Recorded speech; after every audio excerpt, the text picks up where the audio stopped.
Whitecap is proudly supported by Sail Canada's BMO MasterCard. For every purchase made using the card, you win with no fees and cashback or air miles, and Canada's high-performance sailing programs get supported. This credit card is the card for Canadian sailors. Scan here to get yours today.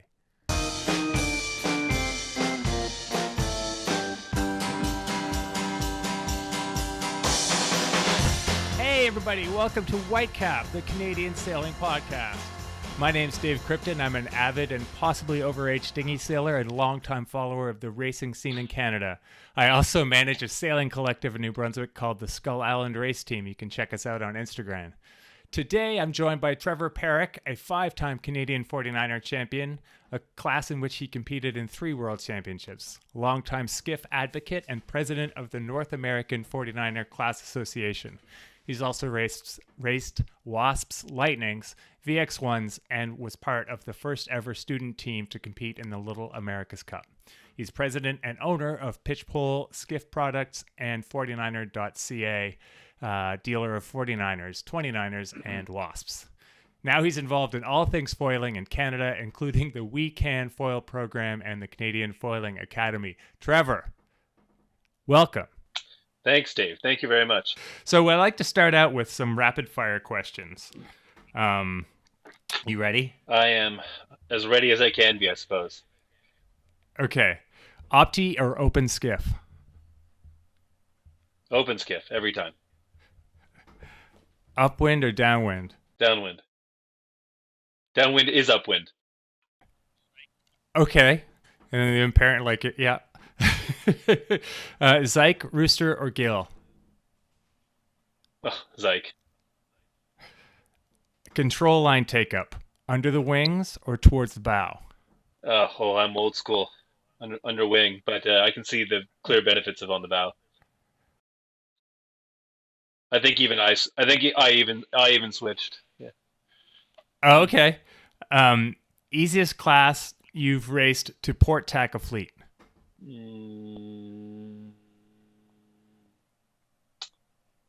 Definitely the VX1, actually. Okay. Most wind you've ever raced in or sailed in? 37 knots. Ooh, very on the dot. Best sailing store in Canada? Well, I guess that would have to be Fogue, right? I mean, are there any others? Well, I guess there's. In Halifax, well, there's whatever. There's I guess the Binnacle in Halifax. Never been there. There's in Ottawa. There's the Chandlery. The Chandlery's great, actually. Which one? And there's Marine Outfitters in Kingston. The Chandlery, or in Ottawa, and Marine Outfitters in Kingston, and of course Fogue in Toronto. Okay. You know, you got to go with Fogue just for brand recognition. Okay. So Great Lakes. Let's say Great Lakes or Atlantic Ocean. Oh, Great Lakes. Oh, wow. Okay. Do you use a stock harness or a custom harness? Stock. Okay. All right. So that went okay, the rapid fire? Yeah, absolutely. That was easier than I thought. It's interesting about the I remember way back, because you're from Montreal, right? Yep. So I remember way back when I was a teenager, there was a store, wasn't downtown, but it was like in town. It wasn't out on the West Island, and they had like a fireball in the middle of the store. Do you remember this place? I think that was a Centre de Voile Coury. Dating myself. Yeah, they specialized in small dinghies and stuff like that. Well, Fireball's a big fleet in Montreal, eh? It was, yeah. I think it's almost gone, but there's probably a half dozen boats left at Point Claire. Oh wow, that's a bummer. Well, here's my mantra. Get with the times. Okay. We'll get into that a little later, actually. So just tell me, like, beyond what I said in these verbose intro, about the kind of the arc of your career as a sailor and as a sailing entrepreneur. Yeah, well, this company started, or basically before it incorporated, I started selling. Actually, I think I remember, I was selling 49ers. We got a line sponsor. We got Yale Cordage as a sponsor. And I just started selling the line in the boat park. And then shortly thereafter, these skiff harnesses were like the latest and greatest, the coolest things you can get out of England. So I bought myself one, a Banks harness, and then yeah, then just started selling them again around the boat park, and then I would start buying stock, and I'd ship, I'd maybe sell like 10 a year, while sailing competitively, or quasi as much as a Canadian can sail competitively. So yeah, it started, basically in 2005, started peddling whatever I could in the boat park, and then this company started really in 2009 at the 49er Worlds in Lake Garda.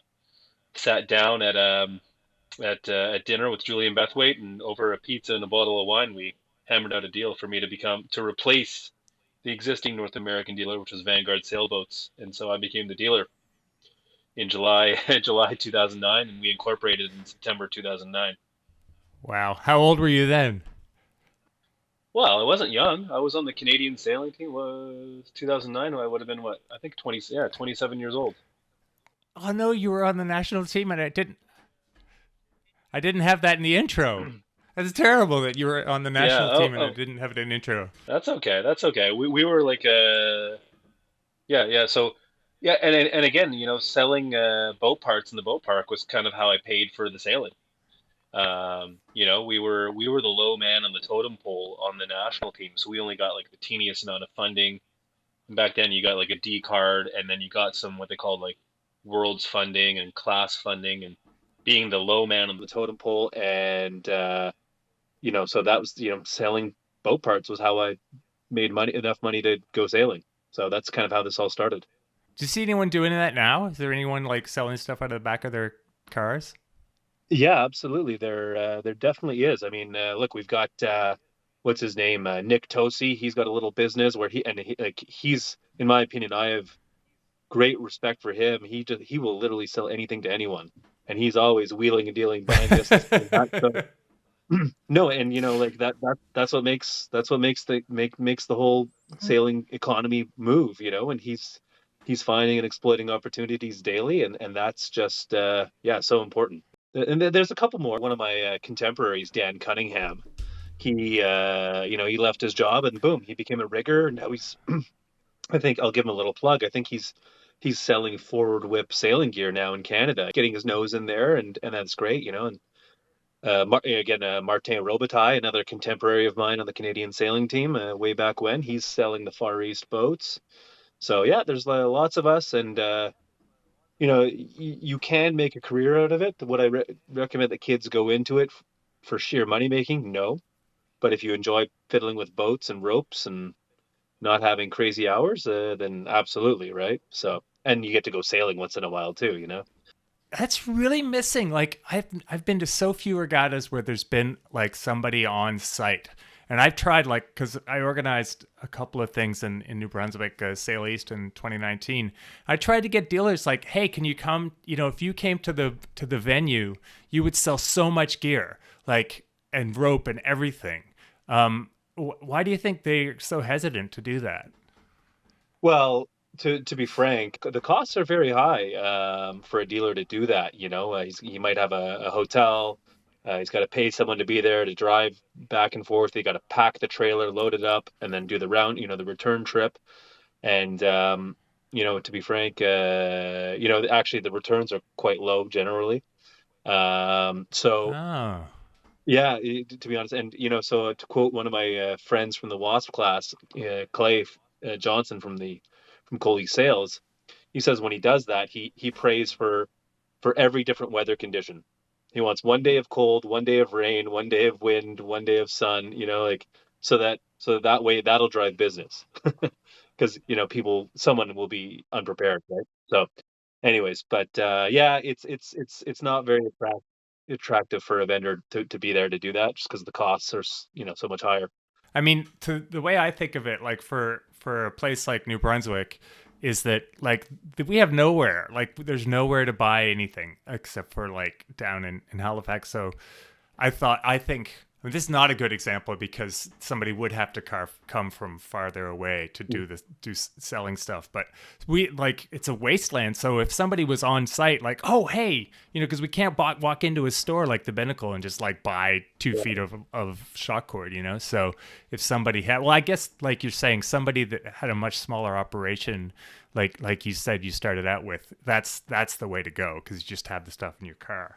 Right. Yeah, absolutely, yeah, and that's how it all starts for a lot of us, I could say. So Okay, so with that in mind, does Joe Morris owe you any money? no, no, no, Joe Morris doesn't. So the reason is there's another sailing podcast called Hold Fast, and they were doing a really nice job, and they had him on, and he was talking about how he's basically was running out of money like as he was going out on the water, and he said, so there's this guy, he was really cool about it, and we owed him some money, and it was this Canadian guy who sells 49ers and stuff, and so anyway, he let us, he was cool about it and everything, and I was sure it was you, but I was just wanted to ask. That was absolutely, that happened. Those guys put on a great campaign to go to Rio. They sailed really well, and yes, they were flat broke, to be honest. And I definitely Uh-huh. probably extended far too great of credit terms to them. And yeah, like, look, they paid me like 30% for a boat at one point, and like 10% on sales kind of thing. And then but they paid everything back at the end, so I was just happy to help those guys get to the Olympics. So and they did great. So I'm happy to be a small part of that, and That's cool. I'm flattered that Joe would have even mentioned that 6 years later. It was a good story. So is your family's heritage Indian? Yeah, my father is Indian or was Indian, and yeah, so that's where my last name comes from, and I guess my first name as well. So yeah, Indian heritage, but born here in Montreal, and lived here pretty much my entire life as well. So The reason I ask is just I wonder as if you have any ideas about sort of being more inclusionary and building diversity in sailing. well, Sail Canada, they launched the diversity thing last year. They wanted to learn more about it, which is probably the right first step. I guess my question is, what's diversity? Is it economic diversity, skin color? I mean, I don't know what diversity is, but I'm sorry to say that aside from being half Indian, I fit the yacht club mold relatively well on all other fronts. So I don't know what diversity is, but I've been a member at two yacht clubs my entire life. So yeah, I don't know where that project's going to go. But I know I'm a member of Royal Canadian as well in Toronto, and they've also sort of launched a diversity thing, and they are trying to reach out to neighborhoods where they don't have any members. And I'm saying, well, how are these guys gonna pay initiation and everything, So it's definitely a tricky question, diversity in sailing. Absolutely, and I appreciate your candor. Yeah, all I'll say is that like I was at Sail GP in San Francisco, and they signed a new sponsor. How do you say it? Mubadala, and that Mubadala. I guess part of that deal is they are including sailors from Africa in the Sail GP Inspire programs and into integrating into Sail GP. So it's quite interesting. But again, these are maybe very, very wealthy Africans who are getting to do this. So I don't know what diversity is in sailing. It's not quite like soccer where any kid from down the street can play.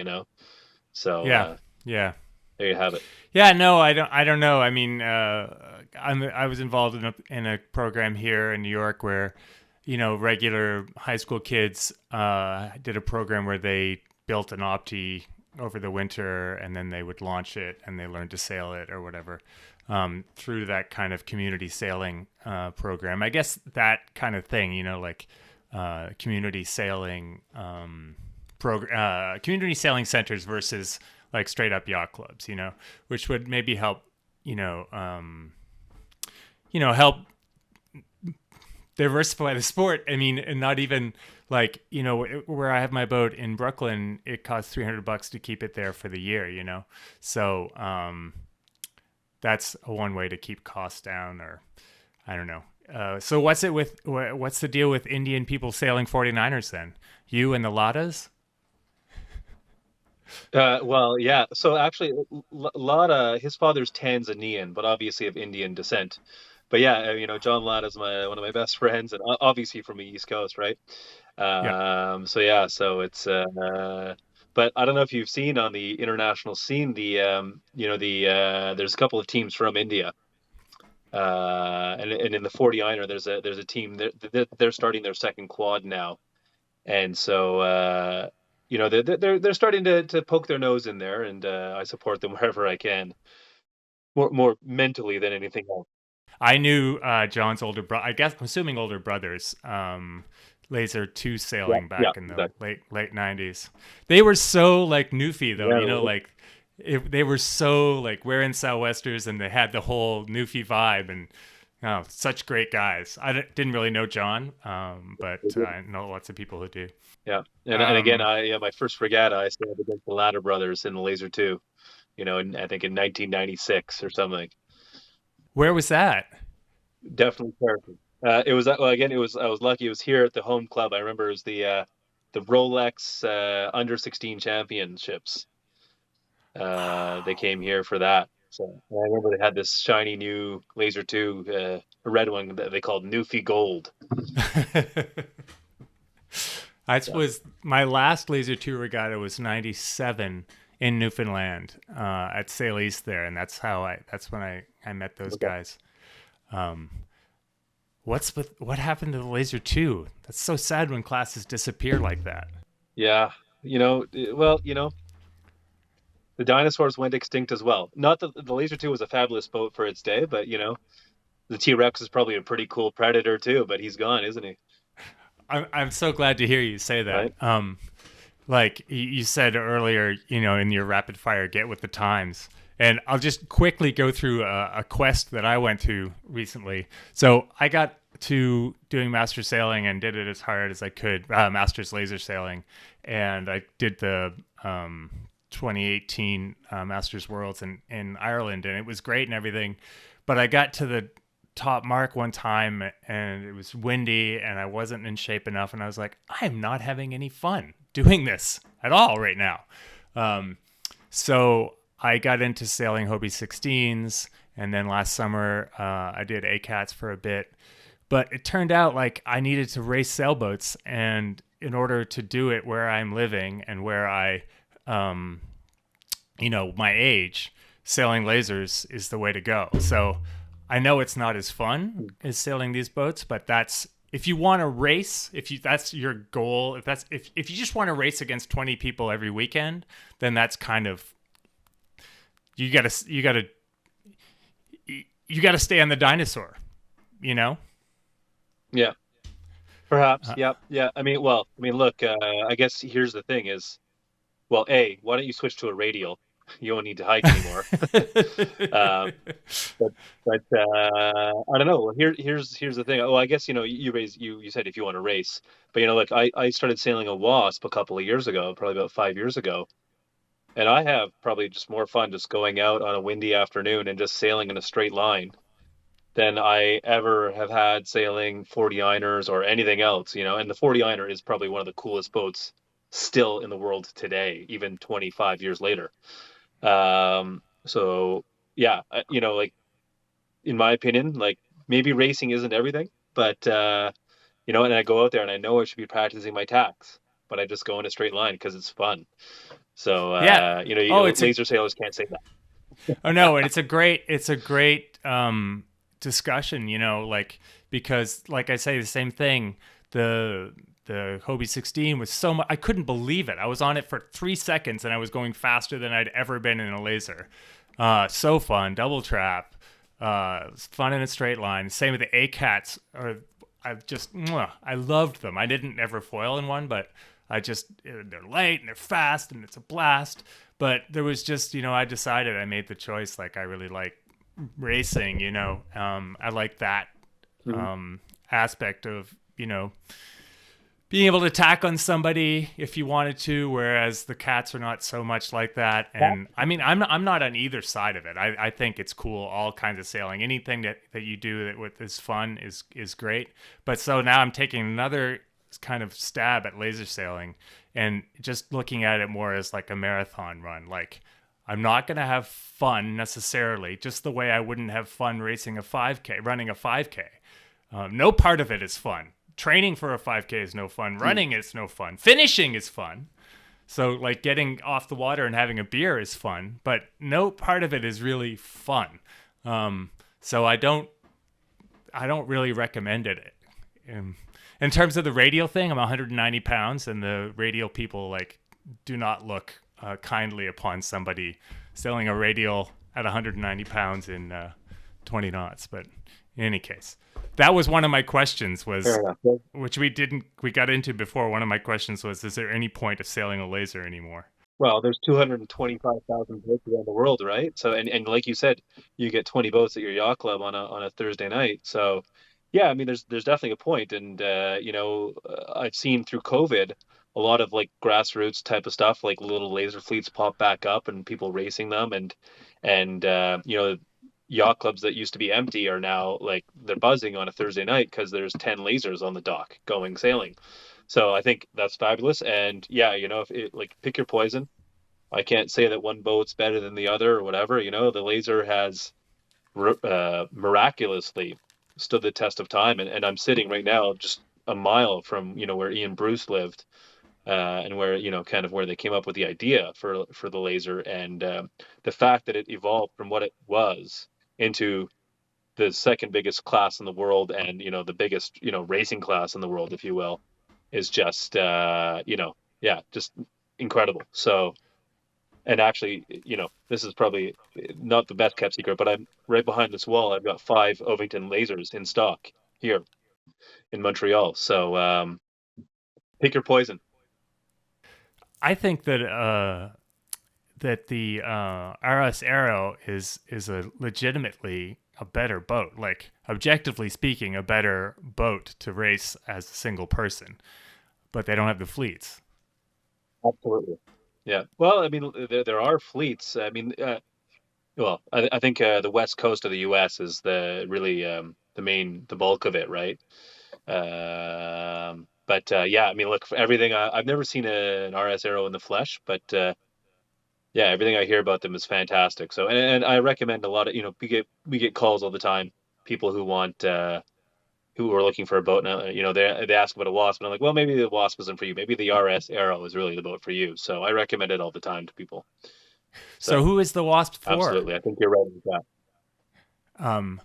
Who's the Wasp for, Trevor? Good question. That's a very hard question to answer, to be honest. The Wasp is for anyone who wants to fly, really. Now, that being said, you have to come in with some minor amount of sailing skill to the Wasp.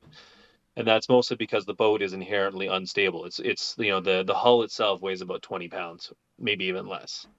So if you think of, the average human, let's say 160 pounds or something, whatever you do to the boat, whatever movement you make will be exaggerated almost like on an 8-to-1 basis on the hull. So the Wasp is, a little harder to learn how to sail than, a laser or a RSRO or anything else out there, an Opti. A little harder to learn than your classic, what you would call Corinthian boats. They're inherently stable, that they think you can probably launch your laser in the water and it just sits there, right? It doesn't go, right? So it just stays there, right? So Yeah. Wasp doesn't do that. So and no skiff does that either, right? Any skiff will right over if you leave it unattended at the dock. So the Wasp requires a bit of prior sailing knowledge. Does it require a ton of sailing knowledge? No. If you're an Opti sailor, you can get, and sort of how to sail around the buoys, you can get in the Wasp, you're fine. If you're a first timer, and we get lots of calls from first timers, it's probably not the boat for you. And also, if you're like 65 and obese, and you can barely walk upstairs, it's not for you either because it's a bit physical. But the Wasp is for anyone aged, let's say, 10 or 9 to age 60, 65, 70, depending on how fit you are, who wants to fly, wants to have fun, and also wants to join into a established global class. There's something like, I think we're Wasp is at 1,500, yeah, 1,500 boats probably as of right now globally, in about 5 years of production. So that's pretty good, I would say, for a high performance boat. It's not cheap, but it's the cheapest of the main foiling classes. It's not the cheapest foiler out there, but it's the cheapest of the true foiling classes. So yeah, it's proven itself as the dominant player in that game. And obviously being first to market helps. But the project, the pilot idea behind it, it was the people's spoiler, and that's exactly what it is. The price tag is right, the durability is there. So yeah, going back to that, who's the Wasp for? Well, look, most of my customers for the Wasp are in their 50s because those are the people who have disposable income and time. But yeah, anyone from age 10 to 60 or 70 can sail the Wasp. So there you go. I'm personally desperate to try. I haven't foiled in anything yet, and I know that it's happening down in Halifax. So tell me about that. You say you just sold three wasps to RNSYS, or? No, no, no, no. We didn't sell them. Our company, along with Wasp HQ here. Here's the plug for Wasp HQ. I don't know. Yeah, there we go. Wasp in Australia. We have sponsored the Canadian Sail GP team, and they've launched a program called We Can Foil. And part of that sponsorship is we're supplying 5 boats to the team, and then the team is distributing those boats throughout Canada for people to learn how to foil and to get foiling and get better at foiling. And then also hope, the idea is to race them as well, obviously, and to develop foiling racing. So, as Russell Coots had a call with Canadians a couple of weeks ago, and he said, Yeah. you got to learn how to race, not just foil, but race foil, because, and here's the best example of it, and every sailor needs to know how to do this, is you sail in a puff upwind, well, then you turn the corner and go downwind. You have to find your way back to that same puff you sailed up in, and that's a Oh foiling technique. shit. That's not you can't do that in a laser. In a laser, the puff's gone. It's you're looking upwind for the next one, right? Yeah. So in an apparent wind boat, you're actually on the way downwind. You're looking for those same puffs you sailed on up in. So there's yeah. So we need to teach Canadians how to do that. So that deal, yeah, it's a commercial partnership, where we're deploying 5 boats throughout Canada. So I think the goal is to get a minimum of 400 sailors into those boats over the course of the year. All right, I'm going to be one of them, 100%. Good. Um, the second thing then is, how do people apply to that? And would that inspire? Like, I've read about it. I know Galen Richardson had it right out in San Francisco. How do people get into the Inspire program? Yeah, so well, the SailGP Inspire has 2 or 3 arms to it. There's the career arm, which Galen did in San Francisco. That's where they like deploy you in your, let's say, your field of study or a field of interest, and you work for free, I guess, for them. But there's also the racing aspect. So if you, for example, are an aspiring young sailor and want to be a pro sailor, just like look, the 5 people on that, aside from Phil Robertson or whatever, the 5 people on that F50 are my contemporaries. So if you want to be one of them, well, the first step is in the WASP, and SailGP has the WASP Inspire program. So if you want to be a pro sailor one day, or aspire to be, all you have to do is either apply online via the SailGP website, on the SailGP Inspire website. You can submit an application, or race and earn your spot that way. So the top 4 under 21 sailors from North America get a spot at the SailGP Inspire Regatta. Oh, I see. I see. Oh, that's cool. Do you have enough youth sailors that are they're registered to get those spots, or? Yeah, absolutely. I mean, look, the U.S. is stronger than we are. There's a lot of young American sailors who are far better than I at WASP sailing. Let's put it that way. So yeah, the spots will get filled. But that being said, if you're like a half decent 29er sailor, call up Tyler Bjorn or Wind Athletes and get your hand on one of their wasps. Let's see, what else do I have for real questions? Who do you think's going to the Olympics for Canada in 2024? It's far too early to say. It's the battle royale between the Lewin Lafrances and Ali Mariah that I'm most interested in, right? That's going to have to be a big fight, don't you think? Yeah, I think yeah. So when as it pertains to the FX, I will not answer that question because if I did, I'd be totally probably wrong in the end, and then B, yeah, I wouldn't want to uh, offend these young athletes that are my friends as well, to be honest. So yeah, I can't answer that question because I actually also don't know.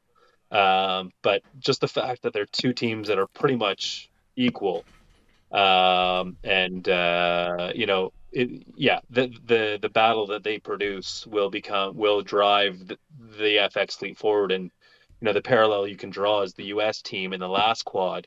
They had two boats in the 2020 Worlds of the top 10. They had third place and I think sixth place or something. And it came down to one jibe in the medal race. Right. With Maggie Staff and Paris and Anna. And look, my heart breaks for Paris and Anna, but did Maggie and Steph not deserve it? Of course not. They deserve it 100%. So no. So this, I think it's going to produce a really nice. I don't know. Battle's the wrong word, but yeah, no. What it's going to do for FX sailing in Canada is massive. And again, yeah, with Georgia on the Sail GP team, it's gonna that's gonna bring just a bit of logistical complications. I think there's 12 events or something in this season, right? So that's gonna hurt their sailing Yeah. and allow Ali and Mariah's time to catch up and pass them. So they're just gonna keep going like this, and that's what we need. That's what they need. So yeah, it's a very amazing Yeah. time for them. Get your popcorn. Um so the next question is, as a double-handed sailor, how do you get a good partner and how do you keep that partner? Well, that's a really good question. Well, it ain't easy. The thing about it is, I think you always have to be on the lookout for your next ex crew or next ex helm. Uh, it's there's always going to be attrition as the years go on, and you just gotta identify the opportunity to know when, oh yeah, that guy is going to be available or that girl is going to be available. Now's my time to jump in with them. So, that's the first thing is observing your environment. And again, of course, obviously in sailing, you do it as a country, so you have to observe the environment in your country or whatever. So that's the first part of it. And then of course, once you're teamed up, I've seen, look, I've been in the business long enough. You see teams come and go, people come and go. That's a little more tricky. I think, what in my opinion, what works is, you give everything you can to the team. You shouldn't be keeping score of who did this or who paid for that. Just all your resources into the team because you're a team, and then, in my experience, the accounting will always work, it can be emotional accounting or financial. It'll always work out even at the end if everyone gives their all. So that those are my two pieces of advice for families, for sailors. I get that question so often from parents who are they want to put their kid in the 29er and they're like, well, where do we find a partner? And so, as a crew, I was always a crew. I was always kind of looking out for who the next helm would be. Always, even when I was with an established helm, it's who's next. So, and you have to know when to jump on that opportunity. So those are my two pieces of advice. Yeah. I mean, I think it's a question of just enjoy liking each other. That's I think is a big thing. Like, because even if you're not the best pairing or the best sailors, if you like hanging out together, that's worth a ton, right?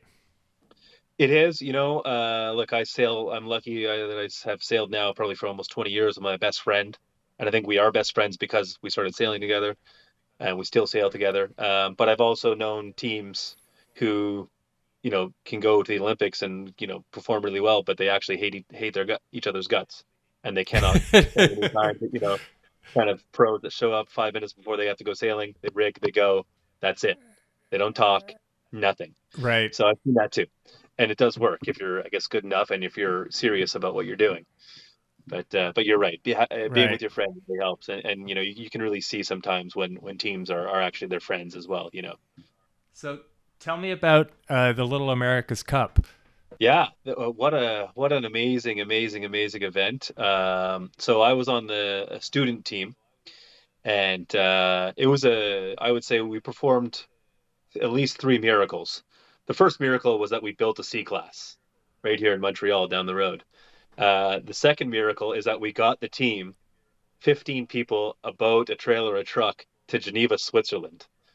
And then the third miracle is that we started every race. And there are actually very few C class teams who can actually say they did that. Very few teams that can actually say they started every race. So yeah, just the sheer fact that we pulled that off was phenomenal. When we started on this project, it was kind of like, who are these guys? But we grew as we I was with my best friend Mark Farmer. We became part of the team. We had weekly meetings. At the end, we all sort of loved each other. And there were struggles. The boat was, there were some design issues and breakages and that kind of stuff. But the team, especially during the event, really pulled together. We had guys pulling all-nighters to fix the boat at night. I think we basically had like 14 shore crew, 15 including the teacher, I think. So, we had the ability to like we massively broke the wing one night. Well, guess what? Everyone pitched in, everyone was laminating carbon, and I think the boat was ready about 5 minutes before we got changed, and had to push off. So yeah, just I mean, having that. So it was, you know, that was just really cool to be part of. It wasn't a pro team or anything. It was totally amateur and Corinthian. But the fact that we had to have the foils work together with the wing, with the hull, and then also we were massively constrained by budget. Our budget was about 65,000 Canadian dollars, and most of that was actually product in kind. It wasn't actually money. I think the team actually only was able to ever raise about 25,000 in cash. And we were competing against guys who were independently wealthy and also against like Groupama. I think their budget was 2 million euro for that event. Just that event, their budget was 2 million euro. Ours was 65,000 and it wasn't even all cash. So we were on different playing fields, that's for sure. But yeah, we built a foiling C class. Yeah. Well, tell us about that. Like, what is a C class? C class catamaran is I don't know how long ago, probably in like the 40s or 50s, they came up with the A, B, and C class rules for catamarans, kind of side ratings basically. So the C class is actually probably the most special of them all. Not because of what it looks like today, but because of the simplicity of the rule set. There's only, I think, 7 rules in the C class rule. So 25 feet long, 14 feet wide, 300 square feet of sail area, two crew, um, C class insignia on the sail, and Rule number rule number 6 is that there is no rule number 6. Actually, that's in the rules. And then there's a seventh rule, and I can't remember what it is. But those are the class rules. That's There's 7 rules, hilarious. but there's actually only really 6. What school was that for? Was that at UCAM or where did you do that at? Yeah, so it's basically part of UCAM, but it's ETS in French or ETS, Études Techniques Supérieures, and they're downtown Montreal. The boat's actually sitting there in downtown Montreal on display. Do you have any problems with foiling cat? I guess obviously you just talked about that sea cat, but like it seems like the cans foil, we can foil, and everything is all the monohull stuff. It's all wasps and stuff, but there's not as much focus on the multi hull Well, foiling stuff. so it's a very good question. Am I against foiling catamarans? Absolutely not. I had the time of my life on a foiling catamaran. Uh, no, they're really cool. Is a catamaran the right boat to develop sailors? No, because catamarans have that. We talked about this a few minutes ago. Inherent stability. Catamarans are stable. So you don't become a better sailor sailing a catamaran. Sure, you can learn all about foiling, and trust me, the ACAT, foiling ACAT is kind of the la creme de la creme. And if you can do that, you are, you're one of the best in the world, literally. In Canada right now, we're not even close to that. We're not even close to that. So ACAT catamaran shouldn't be part of our equation just yet. The catamaran also has a fundamental problem and again, we've got a great example in front of us on TV, if you will. We've got the America's Cup, the AC-72, and the Sail GP in the F50, and you've got mono versus multi. And the problem that a multi-hull has with foiling is, and it's the opposite problem that they have when they're in displacement mode, is when you're foiling, you don't have much riding moment on a catamaran, and foiling is all about riding moment. So on a catamaran, you only have as much riding moment as the distance you are Oh, from your centerboard or your dagger board or your foil, and it's fixed. On a monohull, you just cant it over, and boom, your riding moment increases exponentially.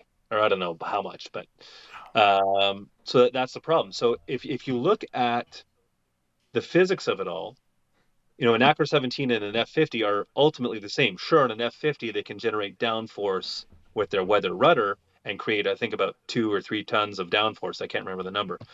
But that's done via a lot of expensive materials and engineering and very precise instruments. A dinghy can't do that yet. So, you're kind of blocked, on a conventional dinghy. Whereas if you compare an AC-72 to a dinghy, well, you know what it is? It's a moth and a wasp. It's just a big moth and wasp. Because if you think about it, the foil arm goes down and it's way out 5-10 feet to leeward. So everything that's out, to weather of that foiling point is riding moment. So it is a moth or a wasp. So pound for pound, they're the exact same. So yeah. So is a catamaran bad? No, they're really cool. And we've proven that, with the F50, catamarans are darn cool things. But pound for pound, a moth or a wasp are way better, And then again, okay, okay. foiling kiteboard is again on that same thing, right? You've got a ton of riding moment. So there you go. Wow, that was it. I thought that like if the cup had stayed catamaran, it would really have jumped that. Like there would have been a way more cat sailing period. Like people would have been in not just Yeah. foiling, but all kinds of cat sailing.